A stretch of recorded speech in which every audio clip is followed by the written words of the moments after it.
What's up, boys and girls? Whatever. I don't know, you might be alien, probing a human from the anus. I don't care what you are. I want to put a video up of this man. Me, Jordan Curry, put this together. Fucking... about in a day and a half. And it is a Honda TRX 1986 200sx.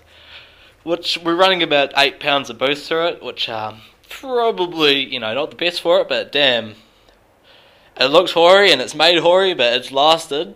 The ring's almost gone, but god damn, it pulls ass. Alright, let's go over this. The main thing is we just chopped the mid section of the exhaust. Let's see if I can find this on the, here we go. Right, this section was what we cut out from here when it went into this muffler. Alrighty, so we cut that for a T-section, bent this pipe out a wee bit, then we welded a section in here. This is just a heat shield that we put on because your leg fucking roasts on this. We used the exit, the dump for the coming out the back of the turbo for the inlet because it's the only thing that we could get that was on the right angle. We just had to cut it and weld a bit of a better angle. So it was the sharpest degree pipe that we had here to do that bit. Turbo's on a slight angle, so the seal's getting, I mean the bearing and the seal have been hammered. Like a lot of oil comes through on the feed. But yeah, you can see it there. Tiny, it was a tiny wee, it must have been out of like 1.3 litre fucking diesel, so probably not even, I don't know, this is a fucking tiny little turbo. Got it for like, I think it was like, I don't know, I can't remember how much. Got everything with all the pipes and all the oil feeds and everything like that. And yeah, the back of the turbo is just pieces of pipe we found. It's a bit of steel and then stainless, then more steel and more stainless coming out the top for this angle, so. She's a bit of a mix of everything, really.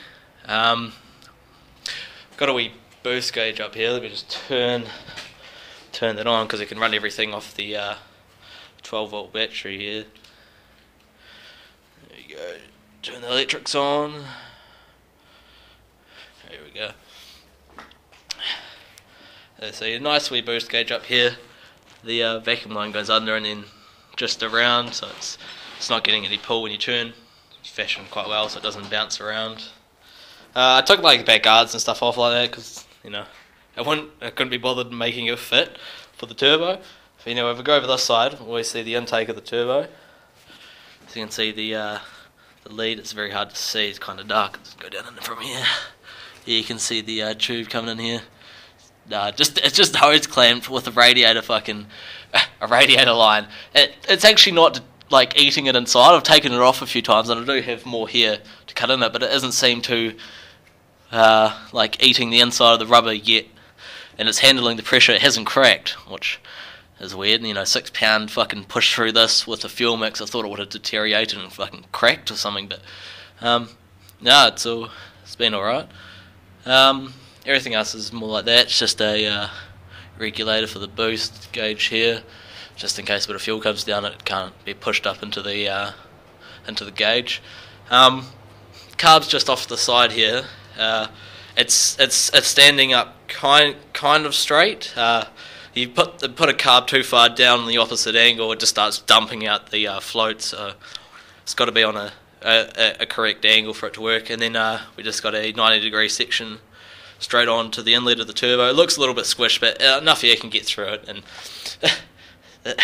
it's probably not the best trying to say this, but it's taped and super glued and siliconed onto it, and it's held on. I don't know how bad this sounds, but it's held on. Obviously, it's into its little housing outside for the inlet for when it normally goes into the head. I used the a pipe to go on top of that, so it's not just the straight pipe onto the back of the car because that wouldn't hold. But no, this way it holds alright. And yeah, it's just a few bits of cable ties and a wire to keep this carb up straight, and then an even hoary intake system with a pod filter at the back here. So yeah, that's pretty much the beast. I'm going to take it outside, start it, next, and then it'll be sweet. And oh, this is the Coke can oil feed, which you fill up with oil.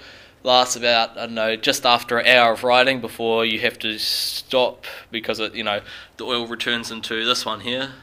I know it sounds pretty bad, but I can't be fucked putting oil feeds into the engine. Fuck drilling into that. Can't be bothered doing that. So yeah, after you put the seat on, which I'll show you in a third, this just goes up here, and it's just enough. Like, you can see the bottom, it just dribbles out enough, just a tiny little dribble, but fuck, that's all it needs. So alrighty, let's take this outside. Kind of forgot that, but hell, you okay?